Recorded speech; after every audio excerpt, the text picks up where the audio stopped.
ریاست بنانا بڑی بات ہے، آزاد کشمیر طرز کی آٹونومی دینا بڑی بات ہے، تو اب کم از کم یہ جو آپ کا آرڈر ہے خود لکھا ہے، اس آرڈر کو آپ انٹیریم کانسٹیٹیوشن آف گلگت بلتستان کیوں نہیں بناتے؟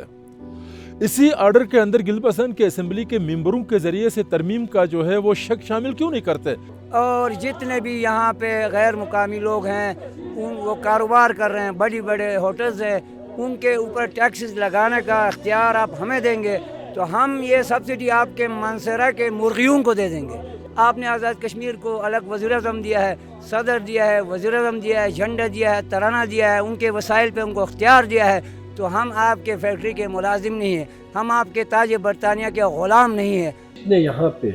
اینٹی اسٹیٹ ایکٹرز نے جو ایکٹیویٹیز اس دھرنوں میں اندر گھس کے جنہوں نے جون سی سپیچز کی ہیں، لوگوں کو جیسے ورگلانے کی کوشش کی ہے، میرے پاس پوری لسٹ ہے۔ گلگت بلتستان میں جاری احتجاجی دھرنے کے حوالے سے حالیہ پیش رفت میں وادی نگر سے آنے والے مظاہرین نے منتشر ہونے کا فیصلہ کیا، کیونکہ ان کا واحد ایجنڈا جو صرف گندم کی سبسڈی کا تھا پورا ہو گیا ہے، جبکہ عوامی ایکشن کمیٹی کی جانب سے احتجاجی دھرنا ابھی ختم نہیں ہوا ہے۔ اسمبلی کا قیام عمل میں لانا بہت بڑی بات ہے، آپ صوبہ بنانا بڑی بات ہے، ریاست بنانا بڑی بات ہے، آزاد کشمیر طرز کی آٹونومی دینا بڑی بات ہے، تو اب کم از کم یہ جو آپ کا آرڈر ہے خود لکھا ہے، اس آرڈر کو آپ انٹیریم کانسٹیٹیوشن آف گلگت بلتستان کیوں نہیں بناتے؟ اسی آرڈر کے اندر گلگت بلتستان کے اسمبلی کے ممبروں کے ذریعے سے ترمیم کا جو ہے وہ شک شامل کیوں نہیں کرتے؟ یہ بھی کریں گے تو بات بنے گی، ہم لوگوں کو بتائیں گے جناب عالی کہ ایک متنازع علاقہ میں اتنا کچھ ہو سکتا ہے، بات آگے بڑھ رہی ہے،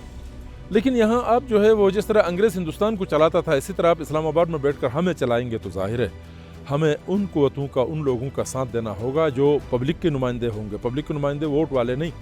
جو پبلک کے سینٹیمنٹس کو آگے بڑھاتے ہیں، تو ہم پبلک کے ساتھ ہیں۔ جی کل گورنمنٹ آف گلگت بلتستان نے ایک جعلی نوٹیفیکیشن جاری کیا ہے جس کی ہم بھرپور مذمت کرتے ہیں۔ اس میں عوام کو گمراہ کرنے کی کوشش کی گئی ہے، اس کے اندر بہت سارے نقائص ہیں، اس میں بہت ساری خامیاں ہیں، عوام کو گمراہ کرنے کی کوشش کی۔ اس کے اندر دیکھیں آپ پر ہیڈ کے حساب سے وہ KG مینشن نہیں، اس کے ریٹ مینشن ہے، پھر ٹائم ڈیوریشن اس میں مینشن نہیں ہے کہ بھائی کتنے عرصے تک آپ سبسڈی بحال کر رہے ہیں۔ جب ہمارے وسائل پہ ہمیں اختیار ملے گا، جب ہمارے معاشی جو ہماری آمدن ہے، سورس آف انکم ہے، ٹیکسز کی شکل میں، انکم ٹیکس کی شکل میں، ٹورزم کی شکل میں، دریا سندھ کی شکل میں، سوسپورٹ کی شکل میں، ایئر روٹس کی شکل میں اور سیل ٹیکس کی شکل میں، اور جتنے بھی یہاں پہ غیر مقامی لوگ ہیں وہ کاروبار کر رہے ہیں، بڑی بڑے ہوٹلز ہیں، ان کے اوپر ٹیکسز لگانے کا اختیار آپ ہمیں دیں گے تو ہم یہ سبسڈی آپ کے منصورہ کے مرغیوں کو دے دیں گے۔ آپ جلد از جلد جو ہے نا گلگت بلتستان کے یہاں 24 لاکھ لوگوں کو ایک مقامی سطح پر، جو کہ UN کی ریزولوشن کے اندر بھی مینشن ہے کہ till the solution of the Kashmir issue give the all area self rule کہا گیا ہے، تو انڈیا نے وہاں پہ جو ہے نا ان کو سیلف رول دیا ہے۔ آپ نے آزاد کشمیر کو الگ وزیر اعظم دیا ہے، صدر دیا ہے، وزیر اعظم دیا ہے، جھنڈا دیا ہے، ترانہ دیا ہے، ان کے وسائل پہ ان کو اختیار دیا ہے، تو ہم آپ کے فیکٹری کے ملازم نہیں ہیں، ہم آپ کے تاج برطانیہ کے غلام نہیں ہیں، ہم ابھی پرامن جدوجہد کر رہے ہیں۔ 99.9% گلگت بلتستان کے لوگ محب وطن پاکستانی ہیں، محب وطن اس ریاست کے لوگ ہیں، اور ہم تو یہ کہتے ہیں کہ اصل پاکستان ہی گلگت بلتستان ہے، لیکن چند کالی بیڑے، چند جو باہر کے کچھ آپ سمجھیں کہ فنڈنگ سے اپنا گھر چولہا جلاتے ہیں، ان کی لسٹ بھی ہمارے پاس ہے، اور آزادی کے جو نعرے یہاں پہ لگائے ہیں وہ بھی میرے سامنے ایک ریکارڈ میرے پاس ہے۔